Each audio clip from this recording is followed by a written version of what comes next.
आमच्या आदिवासी समाजाचे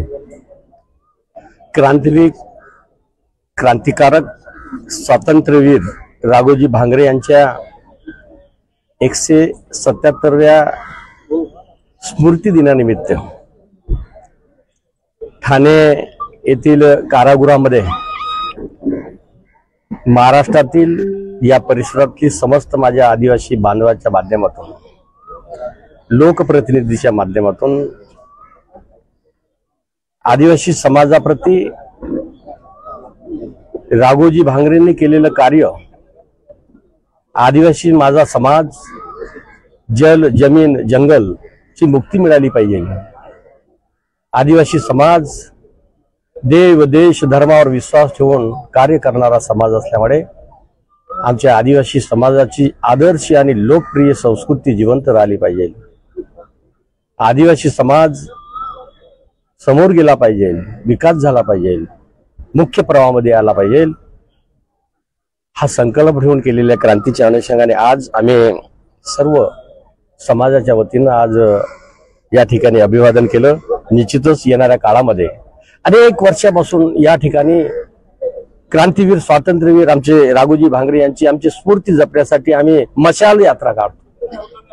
मशाल यात्रेच्या माध्यमातून आमच्या स्फूर्ती जिवंत कशा राहील हा संकल्प ठेवून सातत्याने नियमितपणे कार्य करत असल्यामुळे येणाऱ्या काळामध्ये आदिवासी विभागाच्या माध्यमातून देशाचे पंतप्रधान नरेंद्र मोदी, महाराष्ट्राचे मुख्यमंत्री देवेंद्रजी फडणवीस, उपमुख्यमंत्री एकनाथजी शिंदे, उपमुख्यमंत्री अजितदादा पवार यांच्या कल्पनेतून महाराष्ट्रामध्ये येणाऱ्या काळामध्ये आदिवासी विभागाच्या माध्यमातून आदिवासी समाजासाठी केलेली क्रांती, त्यांच्या स्मृती जपण्यासाठी आम्ही यावेळेस जे जे स्थळ आहे ते स्थळ विकास झाले पाहिजे, स्फूर्ती जिवंत राहिल्या पाहिजे, अशा प्रकारचा संकल्प ठेवलेला आहे। भगवान बिरसा मुंडांच्या जनजाती गौरव दिनाचं औचित्य साधून संपूर्ण महाराष्ट्रामध्ये आदिवासी समाजासाठी केलेल्या क्रांतीवीरांच्या स्फूर्ती जपण्यासाठी आम्ही त्या ठिकाणी एक पुतळी असो किंवा काय असेल अशा प्रकारचा संकल्प केला असल्यामुळे निश्चितच यावर्षीच आम्ही तो पूर्ण करण्याचा संकल्प केला असल्यामुळे भविष्यामध्ये आदरणीय मुख्यमंत्री देवेंद्रजी फडणवीस, एकनाथजी शिंदे आणि अजितदादांना विनंती करणार आहे मी, येणाऱ्या काळामध्ये माझा आदिवासी समाज, आदिवासी समाजाच्या स्फूर्ती जपण्यासाठी, माझ्या आदिवासी समाजाकरिता ज्या महापुरुषांनी, क्रांतीवीरांनी, राघोजी भांगरेंनी जे 1930 साली केलेलं जे कार्य आहे, क्रांती आहे, आणि त्यांना या कारागृहामध्ये बंदिस्त केलं आणि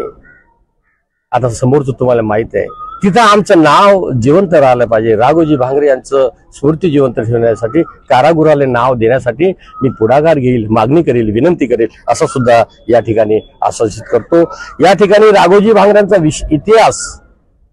आदिवासी विभागाच्या माध्यमातून, विविध योजनेच्या माध्यमातून, विविध योजनेच्या माध्यमातून सर्व समाजापर्यंत पोहोचलं पाहिजे अशी एखादी योजना, त्या योजनेला नाव देऊन आम्ही नावारूप आणण्याचे 100% प्रयत्न करील, अशीच या ठिकाणी आज मनापासून भावपूर्ण त्यांना अभिवादन आहे असं या ठिकाणी म्हणतो। आणि निश्चित आपल्या लोकप्रिय वृत्तवाहिनीच्या माध्यमातून, प्रिंट मीडियाच्या माध्यमातून आणि लोकप्रिय वृत्तपत्राच्या माध्यमातून राघोजी भांगरेंचा इतिहास समाजापर्यंत पोहोचण्यासाठी आपण सहकार्य करावं अशी विनंती करतो। खूप खूप धन्यवाद। पाठ्यपुस्तकामध्ये त्यांचा धडा यावा ही एक मागणी करण्यात आलेली आहे आदिवासी समाजाकडे। वाटतं येणाऱ्या काळात त्यांचा इतिहास या लोकांसमोर, लहान मुलांसमोर, युवा पिढीसमोर खाली सर नवीन एज्युकेशन पॉलिसी सुरू झालेली आहे। शिक्षण विभागाने पहिले पुढाकार घेतलेला आहे नवीन एज्युकेशन मध्ये, आणि सोबतच आमच्या आदिवासी विभागाने पुढाकार घेतला असल्यामुळे आता मी नोंद घेतलेली आहे, क्रांतीवीर राघोजी भांगरे यांचा इतिहास कुठल्या तरी पुस्तकामध्ये आला पाहिजे, त्या विद्यार्थ्यांना वाचण्याची वेळ आली पाहिजे। आम्ही स्वतंत्र भाषेमध्ये आम्ही आमच्या असलेल्या आदिवासी समाजाच्या वेगवेगळ्या जाती आहे, जातीवर सुद्धा आम्ही विशेष लक्ष केंद्रित करून समाज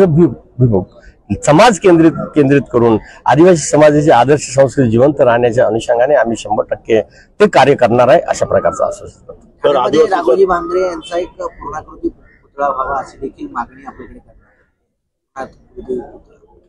आदिवासी समाजाचे इतिहास आणि स्मरण सातत्याने निर्मित व्हावं म्हणून येणाऱ्या काळामध्ये भविष्यात शासन आणि प्रशासनाला पुतळा बसवण्याची मागणी करण्यासाठी मी पुढाकार घेणार आहे।